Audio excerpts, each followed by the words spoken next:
Hey guys, back to my channel. সবাইকে জানাই good morning. সকাল সকাল উঠে গেলাম আজকে দাদার সাথে। দাদা তো এই অবস্থায় ও খাদে একটুখানি, তো চাটা খেয়ে বেরিয়ে গেলাম খাদে যাওয়ার জন্য। তো গাইস চলে এসেছি আমরা এখন খাদের সামনে। আর একটু বাকে দাদাকে দিয়ে আসবো লরিতে খাদে, বাড়ি লোড করবো, এখানে ছেড়ে দিয়ে আসবো, নিয়ে এসে একটু ফ্রেশ ট্রেশ হবো। তো চলে এলাম বাড়ি এসে একটু ব্রাশ ট্রাশ করি, ছাদে হাঁটাহাঁটি করবো, তারপরে মুখ টুক ধুয়ে যাবো বাইরের দিকে।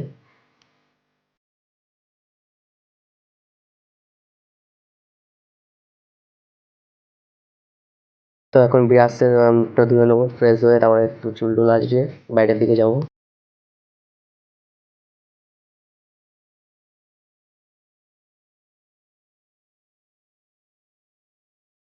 মুখ ধুয়ে চলে এলাম ঘরে, এবারে মুখটা মুছে নেবো, আর একটু হিরোর মতন চুলটা স্টাইল দিয়ে দেবো, তারপরে যাবো বাইরের দিকে।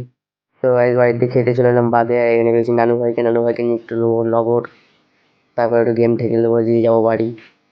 তো এখানে সবাই সকাল সকাল বসে নিচ্ছে প্রকৃতির ফিল। তো আমি গাড়িতে বসে বসে নানু ভাইকে খুঁজে নিচ্ছিলাম, ভালোই লাগে ওকে খোঁজাতে। তারপরে চলে এলো বকেট ভাই। বকেট ভাই যে খুবই দুঃখিত, তার একটা কেস ঘটেছে।